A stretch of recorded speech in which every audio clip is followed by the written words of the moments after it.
आज मैं class 10th का मनी एंड क्रेडिट का नेक्स्ट मॉड्यूल लेके आई हूँ। इसमें हम कुछ टॉपिक्स कवर करेंगे। एक तो हम लोन एक्टिविटीज़ की बात करेंगे, इसके साथ हमने डिफरेंट टाइप ऑफ सेक्टर्स के जो लोन एक्टिविटीज़ होती है फॉर्मल इनफॉर्मल उसको देखेंगे।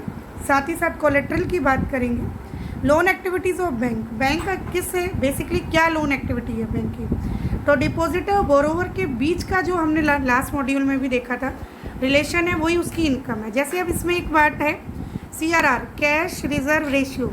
हर बैंक के पास जितने डिपॉजिटर पैसा जमा कराने आते हैं उसका ऑलमोस्ट 15% बैंक को अपने पास कैश फॉर्म में रखना पड़ता है। ये इसलिए रखना पड़ता है ताकि फॉर एग्जांपल एक साथ बहुत सारे लोग विड्रॉ करने आ जाएं अमाउंट तो उसको प्रॉब्लम ना हो। ऐसी कंडीशन में वो हमेशा 15% अपने डिपॉजिट का कैश की फॉर्म में रखता है ताकि बहुत सारे विड्रॉ करने एक साथ डिपॉजिटर आ जाए तो उसको कोई डिफरेंट टाइप की कंडीशन क्रिएट ना हो।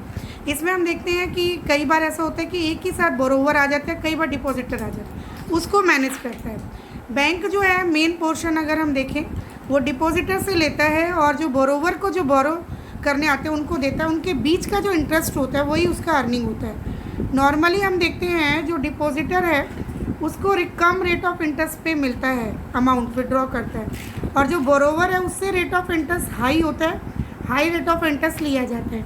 इन दोनों के बीच का जो रिलेशन है वही बैंक का मेन रोल है और सोर्स ऑफ इनकम है। टू टर्म्स या टू डिफरेंट क्रेडिट सिचुएशन हो सकती है। What is credit? क्रेडिट एक एग्रीमेंट होता है जो बेसिकली बोरोवर लेता है, वो किसी फॉर्म में हो सकता है, मनी, गुड्स और सर्विसेज की फॉर्म में। वो एक तरीके से एक वादा करता है कि वो फ्यूचर में उसे रिटर्न करेगा।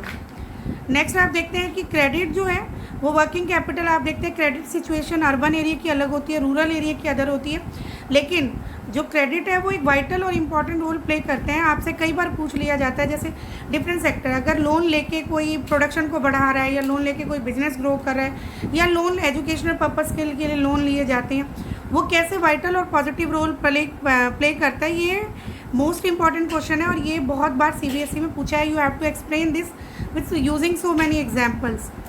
नेक्स्ट रूरल एरिया में लोन का जो मेन पर्पस है वो है क्रॉप प्रोडक्शन। क्रॉप से रिलेटेड ही लिया जाता है। बाकी लोन के बहुत सारे टारगेट हो सकते हैं एजुकेशन पर्पस से हो या घर में मैरिज है या कोई फंक्शन है, ये सारे बहुत सारी चीज़ें होती हैं जिससे लोन लिया जाते हैं, पर मेन टारगेट होता है क्रॉप प्रोडक्शन। क्रॉप जैसे लोन उसमें जो लिया जाता है टू टाइप्स के होते हैं। एक तो टेम्परेरी पर्पस के लिए लिया जाता है, एक लॉन्ग टर्म। मान लीजिए टूल्स के लिए लिया जा रहा है वो लॉन्ग टर्म्स, वो मशीनें साल दर साल यूज़ की जाएंगी, हार्वेस्ट सीजन के बाद उसे रिटर्न कर दिया जाता है। तो ये पूछते हैं आप, कई बार ये पेनफुल कंडीशन भी क्रिएट करता है क्योंकि डेब्ट ट्रैप की कंडीशन आप जानते हैं, कर्ज के जाल में फंस जाना, डेब्ट ट्रैप। ये नॉर्मली रूरल एरिया में देखा जाता है जब लोन का रीपेमेंट नहीं हो पाता है तो कहीं ना कहीं वो जो इंटरेस्ट है वो बढ़ता जाता है और फिर आने वाली जनरेशन काफ़ी आने वाली अपकमिंग जनरेशन उसमें फंसी रहती है। नेक्स्ट हम देखते हैं टर्म्स ऑफ क्रेडिट। सबसे पहला आपका है टर्म्स ऑफ क्रेडिट की अगर बात करें तो सबसे पहला जो टर्म्स ऑफ क्रेडिट है वो है कोलेट्रल। कोलेट्रल का मतलब ये है जिसे हम रखवाएंगे, जो एक एसेट होता है, कई बार इससे क्वेश्चन पूछते हैं। एक एसेट होता है जो गारंटर की फॉर्म में रखवाया जाता है बोरोवर से, और ताकि वो फ्यूचर में जब उसकी रीपेमेंट कर देगा तो उसे रिटर्न कर दिया जाएगा। साथ ही साथ इंटरेस्ट रेट एक बहुत बड़ा रोल प्ले करता है। डॉक्यूमेंटेशन एक फैक्टर है, डॉक्यूमेंट भी लिए जाते हैं। These are the factors of credit या टर्म्स ऑफ क्रेडिट्स होते हैं।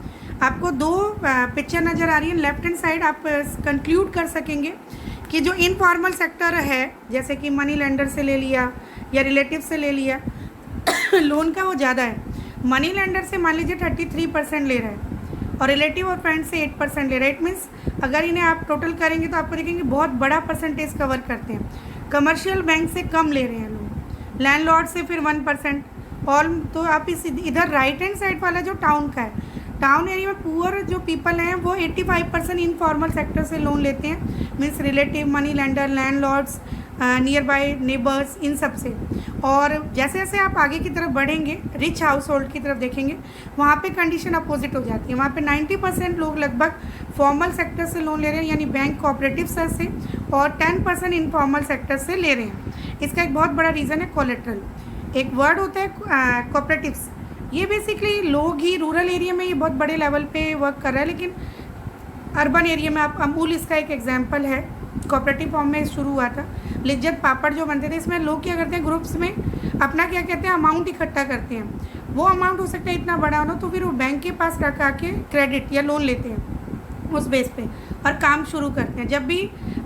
जब उसका बेसिकली जो भी फ़ायदा या जो भी अमाउंट होता है उसमें रीपे करके बाकी जितना होता है वो आपस में बांट लेते हैं। इससे एक अच्छी चीज़ ये है कि जो ग्रुप में लोग कार्य कर रहे होते हैं काम, एक तो उनमें कोऑर्डिनेशन बन जाता है। सेकंड ये देखा जाता है कि कभी अगर इमरजेंसी में उन्हें अमाउंट की ज़रूरत होती है तो वो उसी अमाउंट से हेल्प कर सकते हैं। तो कोऑपरेटिव वजह से आपको राइट हैंड साइड में दिख रहा है कृषक कोऑपरेटिव्स की बात कर रहे हैं। ये डिफरेंट एग्रीकल्चर पर्पस के लिए लोन जो है इसमें दिए जाते हैं और एग्रीकल्चर जैसे पर्पसेस प्रोडक्शन मेनली, इसकी बात करते हैं। Next, shall we know why do lenders ask the collateral while lending, क्यों मांगते हैं वो कोलेट्रल सिक्योरिटी के लिए? आप इसे एक्सप्लेन करके लिख सकते हैं। टर्म्स ऑफ क्रेडिट आपको पता है, कोलेट्रल है, इंटरेस्ट रेट है, डॉक्यूमेंटेशन है, टाइम भी इसमें एक बहुत बड़ा फैक्टर होता है। Banks are efficient medium of exchange, सब डिपॉजिटर और बोरोवर के बीच का रिलेशन को आप दिखाएंगे। इंपॉर्टेंस ऑफ कोलेट्रल आप सब जानते हैं, क्यों इनफॉर्मल और फॉर्मल सेक्टर का जो डिफरेंस है वो यहाँ से क्लियर होगा कोलेट्रल के बेस पे। Illustrate with example the role of loan in business 2017 में पूछा गया है। और वाइटल रोल ऑफ क्रेडिट किस तरीके से इंपॉर्टेंट, चाहे वो एजुकेशन पर्पस से चाहे आप एग्रीकल्चर पर्पस में उसे यूज़ करें। तो by this thank you for so much, ये आप कवर कीजिए और नेक्स्ट 1 मॉड्यूल में हम इसके आगे का सब कंप्लीट करेंगे। Thank you.